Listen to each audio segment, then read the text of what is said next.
Where's Steph? There's Steph. Seth's there. So, good morning, everybody. Welcome to Rip It Up, Start Again. It's been almost a year now, so very excited, keeping the momentum up. I want to start off by saying thank you to all of you who are here. It's been live streamed, as is our way. And I want to start by saying thank you very much to all those that helped put this together. So we're co-sponsored by Shoreditch House, Soho House Group, so thank you to them. Don't need to introduce them. And thank you to all the speakers that are here today, Roger Jones, Nicole Yersham,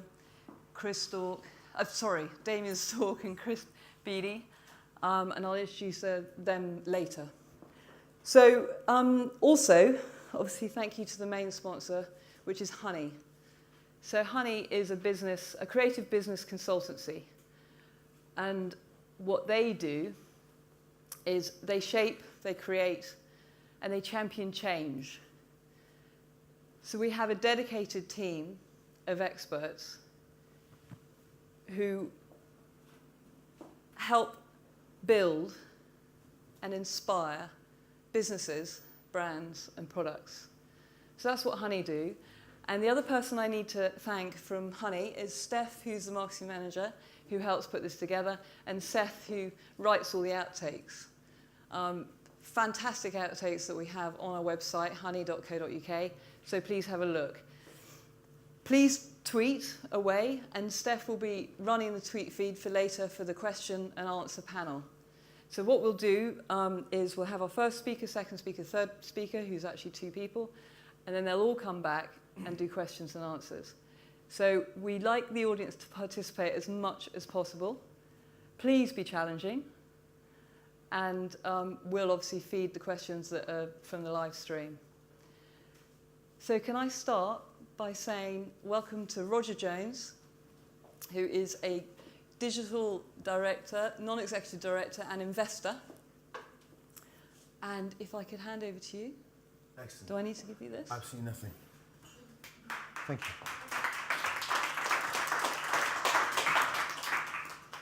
I learned out how to use my phone as a remote for Keynote this morning on the train. I'd like to tell you a story that started for me in November 2015 and with the latest edition of Wednesday when I was in Edinburgh. And it's all about, the story is all about CivTech. And it's all about driving, daring and innovation in the public sector. The project was sponsored by Colin Cook of the Digital Directorate, and it was led by the inspirational leader of Teams to Freedom, Alexander Holt, ably assisted by Mark Elliott, Riva, ex-chief executive of Digital City Business, Rui Cardoso, international business analyst, Katie Lynn, expert storyteller, looking after communications, and Joe Root, been there, done it, wearing the t-shirt entrepreneur. In November 2015, that wasn't actually the concept, as is so often the case. In 2015, the brief was written to create a digital community. It was to map the key opinion leaders of the digital community in Scotland. And this ridiculous mind map that you see in front of you, and I put the whole thing up mainly because I couldn't compress the PDF, was the fact that we mapped the investment community, the academic community, the startup community, the media community. We mapped the entire infrastructure of who we identified as key opinion leaders within the Scottish digital set. And then we set about, we mapped them and we set about enhancing the online reputation of Digital Scotland. So these are the clumps that existed. What we then did is that we took each of the clumps and created personas around them, just so that we had an understanding as to who they were and what their motivations would be. But what we actually did is that we mapped the sort of cognitive influences, the questions that we were going to ask of them, the answers that we wanted them to have, and then the actions that were required by the team in order to in order to move an individual down the unawareness to awareness, familiarity to consideration, and engagement to loyalty flow. We then created to the right-hand side a performance dashboard to track and measure the effectiveness of everything that we did. And the outcome was originally to create and enhance the online reputation of Digital Scotland. In January 2016, something quite remarkable happened. Alexander Holt got the Scottish Government to create a procurement code for innovation. Digital Scotland, or rather something, was going to replace the existing land and expand management consultancies. So this was the significant point. In January 2016, procurement within Scottish Government created a code for innovation. In March 2016, because it's all running on a timeline, Mark Elliott led the most amazing mission, vision and values workshop I've ever experienced. And he was in tune with the cognitive revolution that he more likely led 80,000 years ago, and he nailed Simon Sinek's question of why we do things. The mission was to drive tech daring and innovation in the public sector and so produce better products and services, create a more prosperous, just and equal society, and along the way make people's lives better. Nailed it. The vision was to become the leading international centre for civic tech.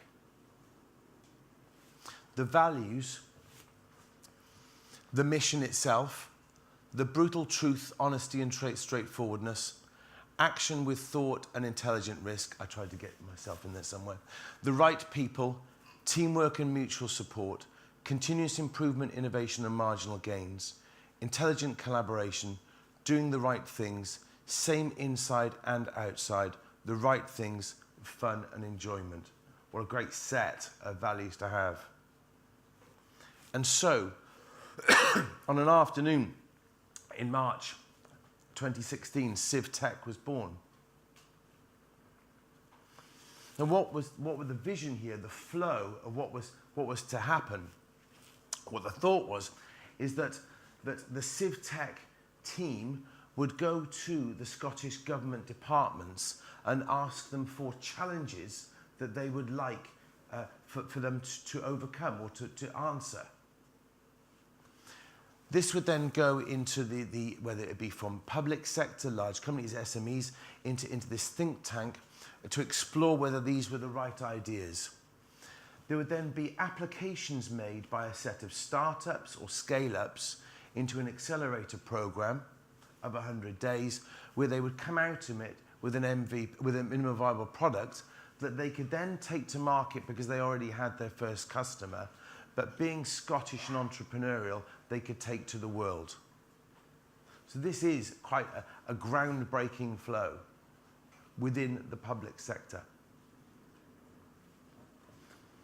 So the accelerator program was created and started up. The challenges were brought forward about flood forecasting for small communities and air quality monitoring through data visualization. There was the amazing sort of improving tourist destinations along the A9, which is an incredibly long road if everybody's ever driven along it. And then there's cybersecurity and homelessness. Some really interesting challenges presented by the public sector departments. But as I said again, it was that these were to answer real challenges that existed. Now, in June 2016, a wiki was created because CivTech wasn't allowed to create its own website. So a wiki was used as a sort of as a location, a web location. They were physically located in a place called Codebase in Edinburgh, which is like the Scottish equivalent of GCHQ. And then they had an incredible set, a program of activity, of everything from visitors to fireside chats, which I'm going to go into more in a moment.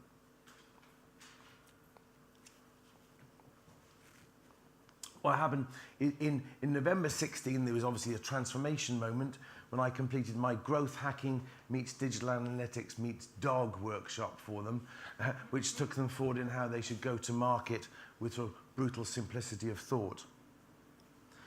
But through this process, there was a series of amazing fireside chats. So amazing people, Ian Ritchie, Callum Patterson, Jamie Coleman and Andrew Murphy from Coppertop, Scottish Equity Partners, Codebase and the John Lewis Partnership went in.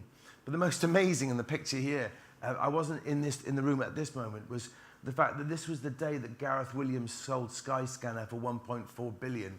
But that evening he was doing a fireside chat with Civtec because that's where the future lies.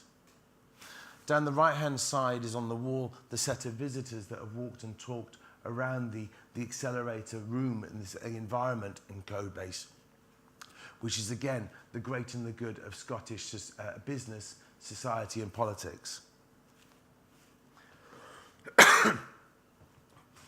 In January 2017 was Demo Day, where over 160 delegates met at the location in order for each of the accelerators to showcase their work. The guest speaker, Mr. Wheelhouse, the MSP Minister for Business, Innovation and Energy, made an amazing presentation there. But what we're doing here is that Civtec lasted for 100 days. It started in November 2015 and version 1 was wrapped up on Wednesday with a retrospective of the workshop and mentors.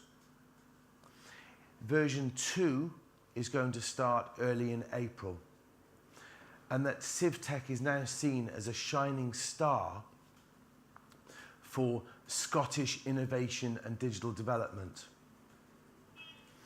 And I'm going to show the video in a moment, but what I truly believe is that Civtec really did rip it up. So bear me one moment, I'm just going to go to a click.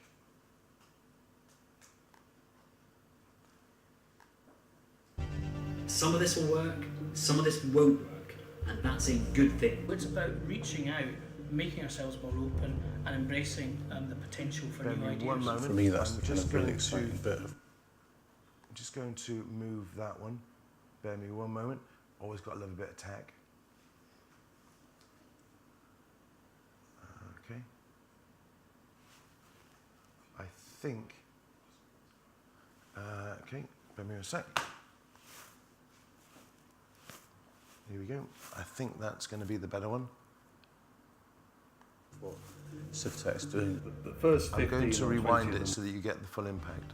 Some of this will work, some of this won't work, and that's a good thing. It's about reaching out, making ourselves more open and embracing the potential for new ideas. For me, that's the kind of really exciting bit of what Civtec's doing. The first 15 or 20 of them were nothing here nor there. And then one came up. I just went, wow. I think the prime element is to make a public body like SEPA more accessible to smaller organisations, individuals and partnerships, people that don't normally get involved. We've got a mixture of sole traders, new businesses, albeit with experienced people, and established businesses.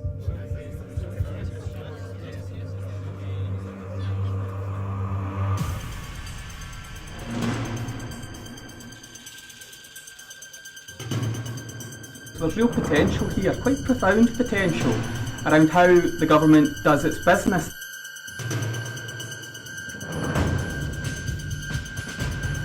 How to run a business, how you go about things, the networking opportunities. Brilliant. You know, they were clearly run by subject matter experts.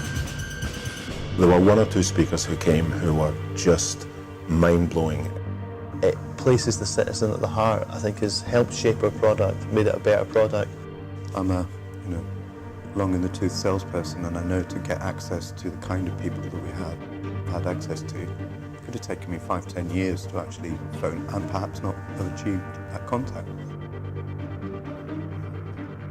getting to hear from Gareth Williams on the day he sold Sky Scanner was certainly something I wasn't expecting when I walked through the door in September. There are journalists out there who would have chewed their arms off to be in that room that evening.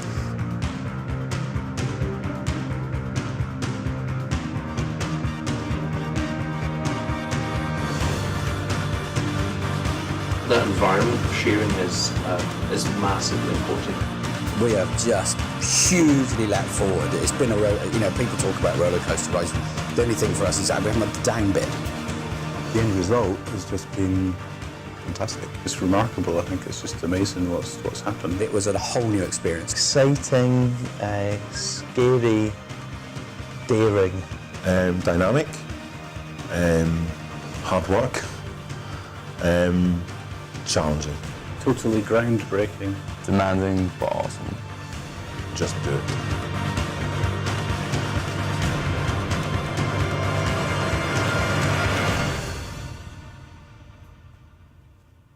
Wow. At the retrospective on Wednesday, I was lucky to be part of the programme from November 2015 and to see it through in its first execution, and now to be. So the reason why Alexander can't be here today or can't be on Skype for the chit chat is the fact that he's presenting version 2 to the political elite in the First Minister's office. So this is something that is radically changing the way in which digital Scotland and transformation within Scotland is taking place. And Ken Nicholson said, this could transform Scotland. So this is a big initiative that is changing the way in which to do it. And I have to go back to the one thing in January 2016 when procurement in Scotland created a code for innovation. So that's CivTech, that's the story, and thank you very much.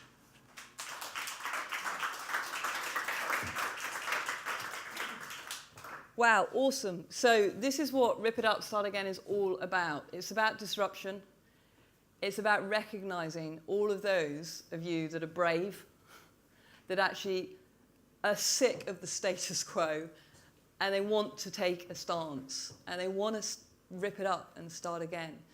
And we all know, obviously, my experience in networking at Honey, I meet loads of companies, small startups, big multinationals, and this is why we started this, because it was like so many people are in isolation and they don't realize how many of you are actually out there.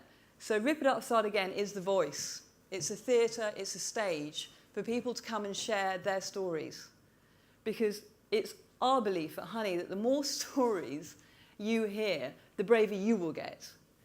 And some of our previous speakers, like I said, we've been going 5 years. This is the 5th one, actually, so far. Previous speakers have come to me and they said, through the network, it has made a difference. Now, I don't know how that's managed. You have to manage that yourselves. I'm always here willing to help. But you guys all know disruptors are the best ones at networking anyway. Make use of your time here and then contact me afterwards for other friends that need to speak, people that you've come across that have actually broken the mold and made a real difference. That is the point.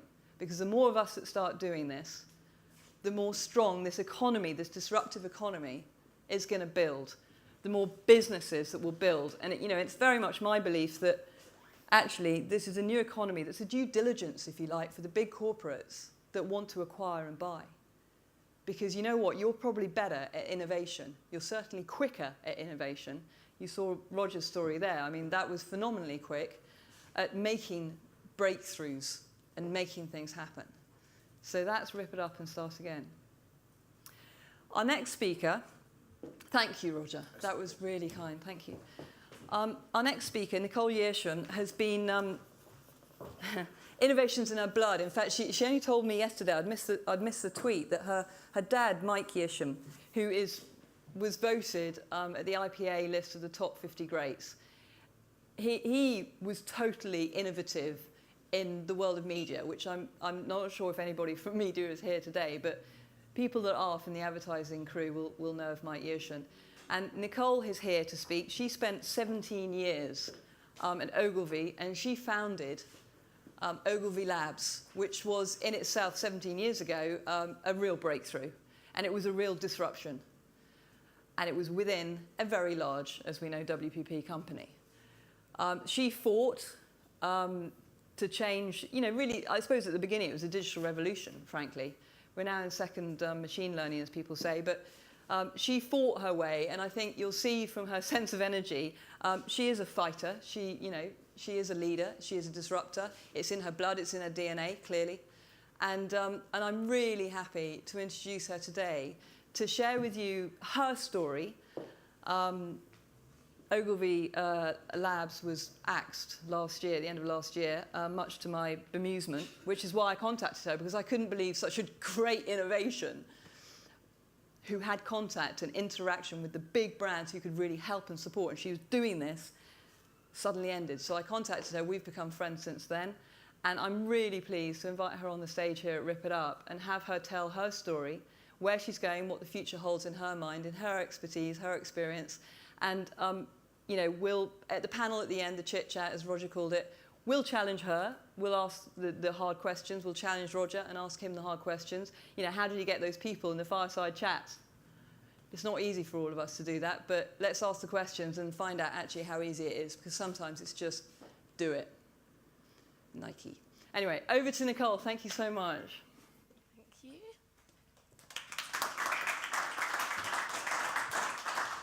I feel like I'm an Alcoholics Anonymous, kind of like, my name is Nicole and I'm a disruptor. Thank you for having me. Okay, I always find this amazing because I was at Ogilvy for 17 years. I've always been in corporate world, so I've never been out on my own. And last August, I find myself out on my own. And that's my logo. I didn't even have an account to invoice people literally it is starting again from scratch. So I guess this is my story of past and what happened and problems I encountered. And then moving forward, how do I embrace that change? Who am I? Dave Trott always used to call me an irresistible force against immovable objects, because once it's in my head as to what I'm going to be doing, it's not going to stop until it's done, which is quite a scary thought for most people, because when you can't stop someone who's fearless and a maverick, there are some people that embrace it and there are others that are shit scared of it. So obviously what happens is over the years is that you get used to spotting the ones who like to embrace it. And then the others, it's not that they're doing, that they're bad or anything negative, they just do a different job. Took me a little while, I had Tourette's for a little while actually, because I couldn't stop saying the word fuckwits. But once I realised actually they're just two different ways of doing things. And my way is best suited to anything that is new and innovative and disruptive. So when I first got to Ogilvy, I'm steeped in advertising history, so traditional, above-the-line, full-service agency with media departments. I was at Gold Greenwich Trott in the late 80s with Dave Trott, Simons Palmer in the 90s, Ogilvy from 2000. So there is not much that I don't know about the running of an agency or a business and how it works. So when I first got there, the chairman gave me the brief at the time to bring them into the 21st century. So I didn't go in as a planner or as a creative, or I went in as a fixer. He didn't even know what it was that he wanted me to do. It was just really moving them from an analog world to a digital world. So digital transformation is, I guess, what everyone calls it now. I was doing that 17 years ago. So I was running, part of that digital transformation was running an edit facility and seeing that content was going to be enormous and streaming, etc. And I ripped out all the Avids, put in all Final Cuts, started to do digital delivery, get rid of tapes, get rid of couriers. Even that in itself, all those years ago, working with companies like The Mill and Beam, which was their digital delivery, they hadn't even formed or started. They didn't even have a website up. But I was like, yeah, we'll try it.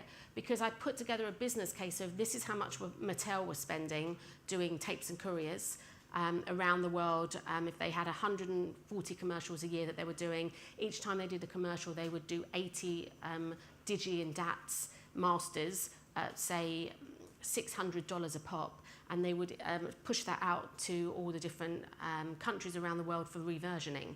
So what I did was just stop all the tapes and couriers, and then I had lots of phone calls saying, where's my tape? And I'm like, well, I haven't sent it.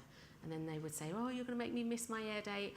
but you have to go through pain to get out the other end. I always liken it to when you get a thing on your phone, if you're on or Android or iOS, where you have to do an upgrade, and you think, oh, do you know what, I can't be bothered with that right now because it's going to wipe my address book, or it's that same fear that everyone has, whatever. So it's just getting over that. It's going to happen. It's going to keep moving forward. You've got to start somewhere. So you might as well just kind of get into the thick of the pain. It normally only lasts about 12 weeks. And then no one remembers what it was like beforehand. I mean, they literally don't remember. So it's changing the brain into a new way of doing things. So that's what I did in the very early days. So it's putting in a workflow system, finance system, digital asset management system. The head of IT at Ogilvy at the time, because I was doing all the implementations with them, he used to call me the thick user. So he used to say to all his teams, you know, has it gone through the thick user?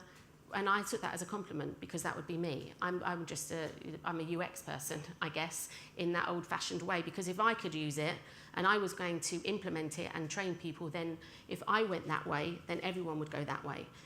Whereas I had the IT people or the techies standing behind me telling me that I was doing it wrong and I had to go that way. And I would say, no, you have to change it for people because they didn't naturally understand, or they didn't have UX then, and you had to kind of learn specific keys. So I always kind of took it as a compliment that I was the thick user and that everything had to go through me. So that was in the early days of digital transformation. And I think I really do take my hat to whatever happened in the last year with Ogilvy. I mean, that's changed, these things happen. But what was amazing was that they hired differently. So if you want transformation and if you want disruption, it comes at a cost of hiring a maverick. There are so many job specs that I've seen over the years that maybe, you know, one of them was like 11 pages of what they wanted, which was basically me. I'm thinking, great. But then when they meet me, it's like, no, you're too maverick. Because what they say they want and what they want are two very different things. So it has to come in at top level that they really are happy with that level of, you know, you're laying the road as you go along. You're not doing a PowerPoint presentation because you don't know how it's going to be. You have no idea. It takes an amazing level of trust from a CEO level to allow you to do that. So Ogilvy hired differently with me. I was not the usual. I was definitely a square peg in a round hole. And that, I'm doing a book that's coming out later this year, and the book is all going to be about entrepreneurship and people, I guess, like us that just feel like we don't fit in and we've got all these other ideas and why is no one listening, and it's so simple. But that's just part and parcel of the pain that we go through for wanting to affect change. So I think the first lesson that I encountered was if you really are serious about it, you've got to hire differently, and it's got to be a little bit scary. This is something that I did. I did these semesters of learning when I first started seeing the change and seeing that there was mobile out there and gaming and social and AR and VR, and thinking, well, how does anyone know who's good, bad, indifferent? I'm going to have to meet all these people. And then then it was all very random, and I was sending emails around saying, you know, there's something called Facebook, you guys really need to pay attention. And what was happening was that I realized I couldn't just be random. So I devised this way to innovate called Semesters of Learning, and it's very focus driven. But what it is, it allows you to see 10 to 15 different companies every single week for 6 months on one topic only. So my first ever one was streaming. So I see 10 to 15 different streaming companies all around the world every single week for 6 months. And I go to the embassies, because the embassies like to get their country's companies into London. So I just say, I'm looking at streaming companies, and so they all then start to come to me, so I don't have to go everywhere. And then I'll go to random events. I'll go to streaming media events where I'll know no one and I'll know nothing. And the semester then gets pulled together where you see who is out there in the ecosystem, attach it to business. You then find a client that has a problem. So that was Ford at the time with the streaming semester. He was speaking to all his staff, and it was that big and pixelated and buffering. I'm going back about 10 years now at the first semester. And I'd seen an Australian startup who could deliver full HD quality stream to a desktop like that. So sold it into Ford, 2 extra revenue streams. 1, because we'd never done internal comms for Ford before, and 2, because we produced the content in-house. It wasn't a 30-second ad, it was a 90-second film of the Ford chairman speaking to all his staff that went to 22,000 desktops in 19 countries in 5 languages. But I would make the Ogilvy staff implement it. So the TV department at the time was like, well, no, we do TV. And I'm like, well, not anymore. So I would handhold with them a very scary time because we'd never done it. No one knows if it can be done, but it always can be done if you've got the right partnerships. So that would get implemented, and then it would be put forward for awards. And it would mean then that Ogilvy can offer not just TV and print, but also gaming, streaming, mobile, AR, big data, whatever the semester was, you have a tangible case study. And I'll go through that later at the end if I've got time, the video, because just in case it takes us over, but where you'll see what the semester actually entails. The other thing is find a way, make a way. I liken it when I do things like the streaming, or every time we had something tangible to make, there would always be a point where someone would want to give up, or someone screaming or shouting. It's just never going to be easy. I think if you know that from the beginning, and just know that if you're a connector and you're a good person and you pay forward, you will always be able to get something done, but it's not going to be easy, because if it was easy, everyone would do it. Okay, so my biggest learning was to put a stake in the ground. So if you're innovating within a semester, I would always try and find Mother's Day, Father's Day, Wimbledon, a date where that is movable, so therefore you have to do it. Because stuff like this is surplus to requirements. It's not your normal day-to-day. So therefore you have to do something where you put a date in. So with IBM Wimbledon, we would always do something innovative. We'd put a brief in a year before, and we'd know that that date was immovable. So the first thing we did with them was, that was lab style, was an AR semester, augmented reality. And this was in June 2009. This was before Blipper had even opened its doors, or even Leia. And we created within that semester. It was on Android, I think, at the first time when it first launched. And as you panned around at Wimbledon on your phone, you had an AR overlay that would say strawberries for sale over there, big queue at the ladies' loo over there. And it was just a way to innovate on one particular topic. And the measure of success was on PR. So it wasn't on how many people had Android phones, because they didn't. So you just look for different ways to measure success. But it's not easy, I think, is the huge lesson there. We did something with Fanta, which was also not easy, but this was many years ago now. This was maybe 6 or 7 years ago. Maybe 10 years ago, I'd met a guy at a random event who was doing a soundscape, that every time someone connected lanyards together, a soundscape would go off in Museum of Science and Industry in Manchester. And I kept his name and number, and a couple of years later, some creatives said, we want to do something with mosquito sound, which is where kids normally get dispersed from street corners with this high-pitched sound that only they can hear and adults can't. So I said, I know this guy who does everything to do with sonic sound. So I got in touch with him, and he said, I don't want to work with agencies. They rip the piss out of you, is what he said. And I said, not this one. I'm going to work and handhold with you, and I'll make sure that you get paid on time, and it doesn't take 90 days to get you paid because it's a small company. And all these things you need to think about when you're working with people who are not your traditional people. And we did the most amazing, from an idea of creative saying we want to do something where we have kids communicate with this mosquito sound that only they can hear and adults can't. We had this mobile app where basically they could communicate with each other in a language that only they could hear and their teachers couldn't. So, and we stopped kind of counting at like the millionth download. So it's a way. So my black book, from seeing all those different people over the last kind of 10, 12 years, is enormous. And it just pays always to be decent and kind, offer people a cup of tea or coffee, don't keep them waiting like 45 minutes. That's how the old way used to be, where they'd say jump and you'd say how high. This is a new way of working, and it's collaboration. And don't expect that people will want to work with you. So that was something that we did with Fanta. And then I got an email from someone just 2 weeks ago saying, we want to do something with mosquito sound. Do you know what it is? Do you know anyone out there? I'm like, yeah, okay, fine, here you go.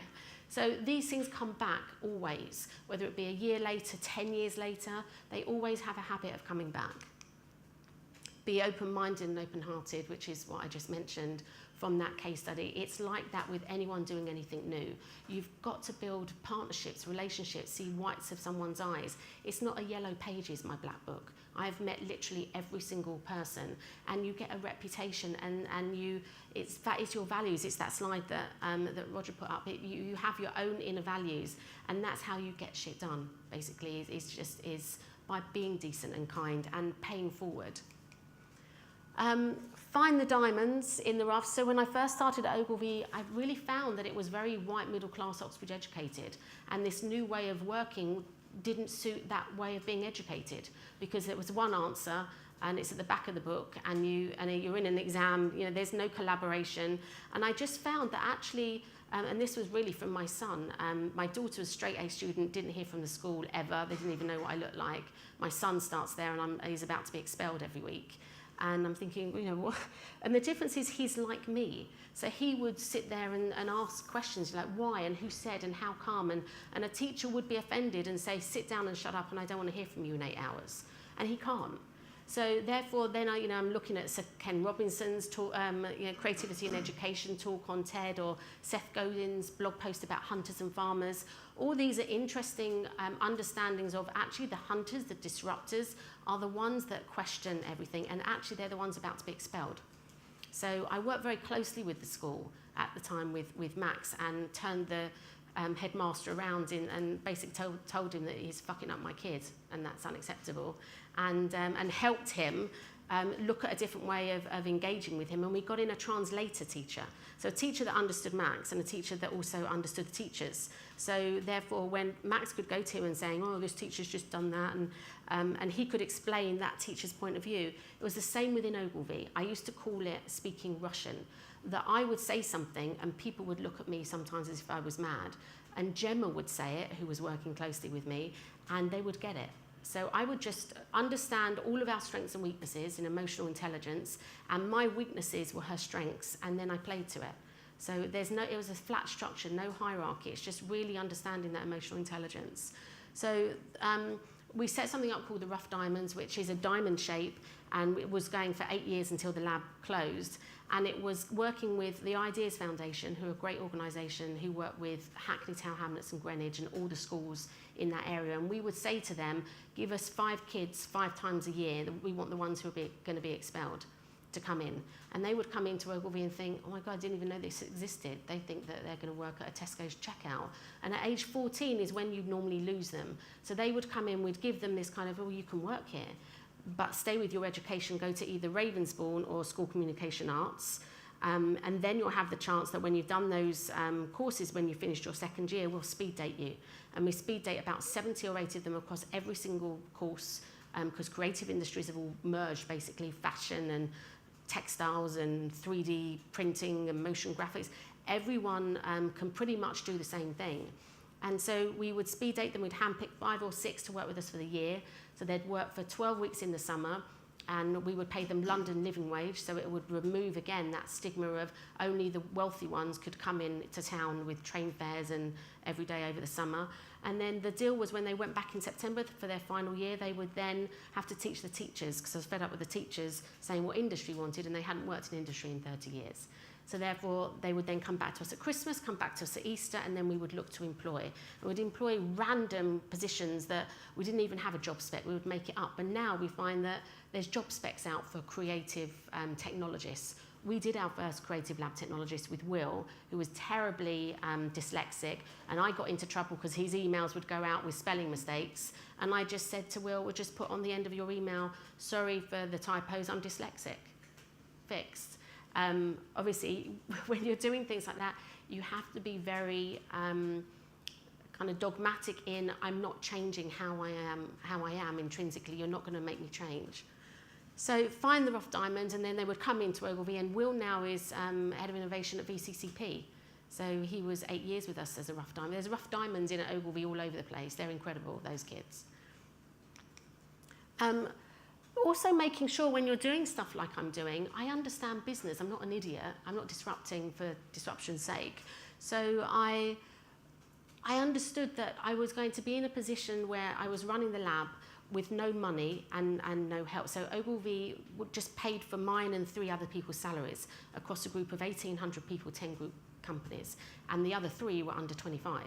So what I made sure we did was that we earned our own money in an entrepreneurial way. So when I first set up the lab, Rory Sutherland, vice chairman, and I'd noticed him speak, not prolifically, and I said, Rory, do you want to speak, much more? And he said, yes. I said, well, if I act as your agent, if I get you speaker spots, if I can then negotiate what your money is, can that money come into the lab? And he went, yeah, sure. So in Rory's words, I pimped him out. And he was my first revenue stream. And then then serendipity takes hold, because when you're then speaking, then especially in North America, they say, are you published? And I would say, is Rory published? I say, no, he isn't, but he's written in Brand, Republic and Spectator. And I thought, well, maybe we can just publish a book without Rory writing it. Let's just amalgamate all these stories with one of the kids from Ravensbourne. And then we had this book called The Wiki Man, and I did it with a partnership with It's Nice That. And I was the publisher, not that I'd ever published a book before, but that's the mentality, the entrepreneurial mentality that you have when you're within, when you're an entrepreneur, or you're trying to make things happen when you've got no money, no time, no nothing. So we started to get this pot of money, which was just for R&D, so therefore we wouldn't need to ask permission. We wanted to put out on an event like this, we would just go ahead and do it. But I needed to understand other measures of success, so it wasn't just financial. So the semesters of learning made sure that they hit, there was a bit of revenue coming in. Reputation, yes, because it made Ogilvy look good. Each time we had a semester, there was always something tangible that came out. Retention of existing staff, so people would stay because they were doing really interesting stuff. Recruitment of new diverse talent was the Rough Diamond. Relationships was the Black Book, that is massive. And responsibility is giving back. So always make sure there are other measures of success when you're going ahead. Always be honest and trust your instinct. This is really, I love this. I was in Dubai recently, and they X'd out the word fuck, because I forgot that was on stage and it was offensive. But it just is, this kept me going a lot of times, to just kind of think, no, I'm a tiger. I can do this, and not be made to feel that I am a lunatic or talking rubbish, or just because I have a vision, it's very hard to explain to people what it is that you need to do. So to kind of just be honest, and I was at, I run the BBC Online Advisory board in getting in other digital companies to work with the BBC. Because they'd noticed that Ogilvy were working with these companies, why weren't they working with them with the BBC? So I went to the first meeting as chair, and I'd got in all these, all these people from up and down the country, from all these lovely independent digital companies. And the first meeting was a 2-hour meeting of McKinsey style, Q2RF of the BBC, and it was horrendous. So at the end of the meeting, I stood up and I just said, this is horrendous. I'm not coming to another meeting like this. It's bollocks, quite frankly. You don't know what you're asking me to help you as to why won't people work with you. This is the reason. I've been round to every one of these people around the table, and the reason they won't work with you is because they don't want to know about Q2RF. They want to be paid on time. Someone goes on maternity leave, the invoice is under the desk of things, and it's not done. The procurement process in getting them to work with you is a nightmare. They might as well just throw themselves out the window there and then. You're talking about things that are not important to them. You need to turn it around. They don't care about you. So it was a very honest, open chat, and from then on, it was, the whole meeting was like, and we did so many things just from that honesty. But it needs a strength of character to be able to say, no, this is wrong. I don't get what you're saying. Future's bright. I know we kind of talk about AI and the fact that everyone is going to be out of a job. And no, I mean, the example that I gave you with Rough Diamond, you make up the new jobs. The new jobs are there to be taken. It's the old ones that are boring, actually. In Darlan, who wants to do a PowerPoint presentation and go to meeting after meeting, those kind of things will die out naturally, but there will be new stuff because of technology that will be coming in. It's just not to be frightened of it. So, future's bright. I am a firm believer in terms of trends that there are so many amazing startups out there, but to move away from charities or NGOs or corporate social responsibility and start to actually look, if you're looking to be entrepreneurial or set something up, try and do something that is going to do good and make money. Okay, so the Global Goals, I think, is a great initiative, and I think when we're a few years down the line, we'll start to see some incredible companies coming through. Escape your comfort zone. It's never good to go anywhere where you know people. you can't learn anything. That for me was the biggest thing with the mobile industry and why it took so long to take off, because they were talking to each other all the time. If you start to kind of rip it up and get different, someone from fintech mixed with a scientist, mixed with an artist, interesting conversations happen. But when you first walk into a place like streaming media, you know no one and you know nothing. So I recently went on something last November called Summit at Sea, and it's where a group of 3,000 people are all put together on this boat, shipped out into international waters, and there's no Wi-Fi, there's no nothing. It's like TED meets Davos meets Burning Man. It's mad. And I was in a jacuzzi. All these things, random things happen. Random things happen for a reason. So I was in the jacuzzi talking to this guy, and I've just kind of recently left Ogilvy, and what is it you do? And he's a publisher in Vegas, and he said, you know, there's a book in you. I'm like, really? So now kind of like fast forward just since November, with having calls with him every 2 hours once a week, it then being recorded, it then moving into a synthesis, it now moving into chapters, and all of a sudden now I've written a book. I'm like, how did that happen? You've got to be kind of fluid to just saying yes sometimes, and you don't know how painful it's going to be, but you've just got to keep moving forward and escape your comfort zone. If it feels bad, it's good. Think like a startup. So as I mentioned, what happened with Rory and how the labs was initially, there are other ways in which you can go about doing things. You just have to think differently. You know, when push comes to shove and you can't pay your rent or you can't eat, everyone has it in them to be a hustler. It's not a bad word. It's just about thinking differently to raise money or do something in another way. But when you're up against it is when the interesting things happen. And you can say that in retrospect. It's like the Steve Jobs Stanford University talk. When you're looking back, you can start to say that. You know, a few things have happened with me within the last 4 years. Actually, it's been the most difficult 4 years, but the best 4 years with these things happening. So just think in an entrepreneurial way and just let your intuition guide you. Because a lot of the time, we as humans have stopped trusting intuition and just go with being told what's right and wrong. But your tummy always knows. If you learn to trust it, then you'll move forward quicker. Paying forward, this is my last, I think I've got time to show this video.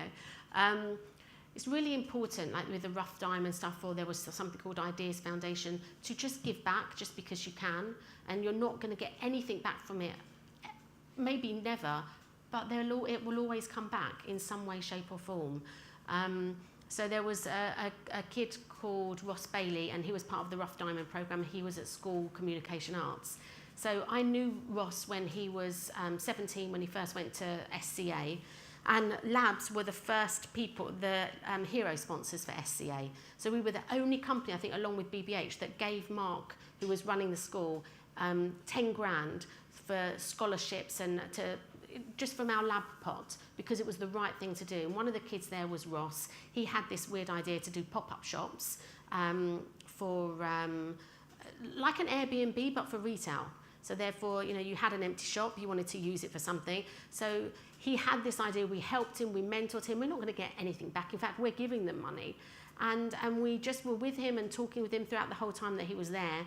And I acted as his mentor. And then he needed money to actually make it happen, because talk is cheap. You need to actually do something. And this is his story. There's a video there. Thank you.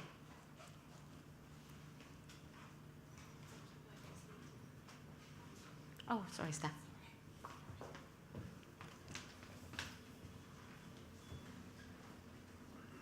Oh, there it is.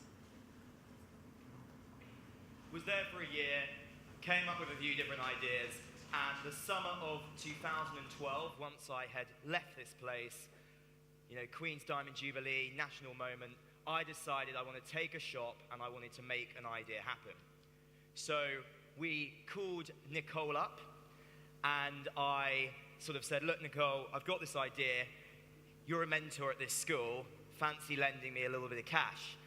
And she gave us a couple of £1,000. And in 10 days, we found this store, rented it out, convinced the landlord and haggled our way in, and designed our own t-shirt range. And the idea was rock and roll, Queen with a rebellious twist. So this is the shop 10 days after we had the idea. I'm going to skip this video because we don't have too much time. And this is what people sort of said about it. Queen's hat I actually might buy. Anyway, 2 days in, I get a call from Buckingham Palace. It wasn't the Queen saying that she was going to order some t-shirts. It was the Queen's t-shirt police saying that actually you can't sell these t-shirts. So I did what anyone in this room would do, with the risk of being sent to the tower, and hid all these t-shirts in the basement of the shop and continued to sell them. And what we did is when people walked in, we asked them for their business cards, because obviously the Queen's t-shirt police are going to have business cards. So people would come in, show the business card, we'd go, okay, that's fine. We'd smuggle downstairs and sell these t-shirts like Prohibition. Anyway, I digress. What we found doing this store is as many people that were coming to get these prohibited teas and smuggle them out also wanted to get their hands on the shop. So after launching that store, I went and I helped some friends launch some stores of themselves, and Appear Here was born.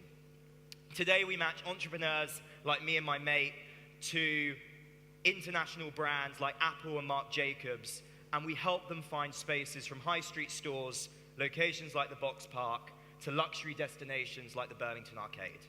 And they book them all on a beautiful online marketplace where they can find space, pay, transact, do the entire process.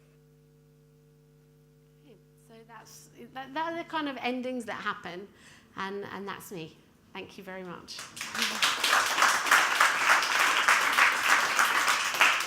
Thank you very much, Nicole. So we'll challenge Nicole later in the panel, in the chit chat. But so honesty, I think that's the root of everything. To be disruptive, just be honest, be yourself, and what you don't know you'll find out. But make sure you stay true.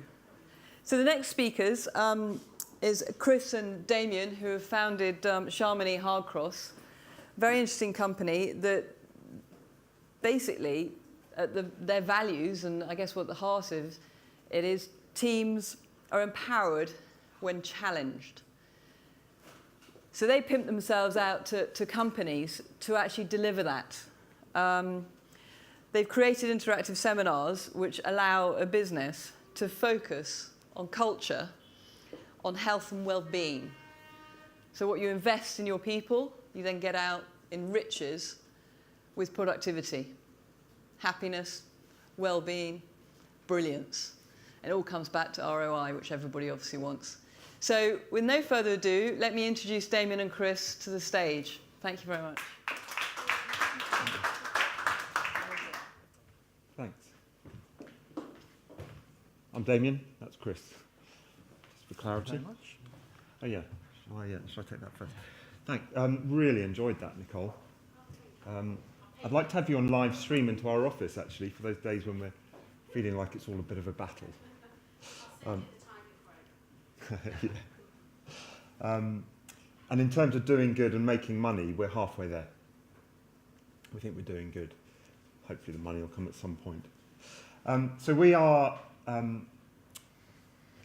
as Lulu kindly introduced us, we're a business that focuses on putting well-being and performance at the heart of a business's DNA, and we do it in an old-fashioned style. We don't do it with technology, which I think is rare for this forum. And we're really in the business of trying to create a revolution in organisations from the ground up. Like any good revolution, it starts at the ground level. And we're going to talk a little bit about why that's important. And then I'll hand over to Chris to give you an example. We're actually going to talk a little bit about exercise and challenge thinking on that. But without further ado, we seem to have lost our formatting, but I don't think that's important. We don't want well-being and health to be sacrificed on our career journey, do we? No. I think that's a marked change from a few years ago, when I think people were prepared to flog themselves to death to an end goal. And certainly the younger generation than us, the millennials, as they're called, don't want that and aren't prepared to sacrifice their life for an end goal.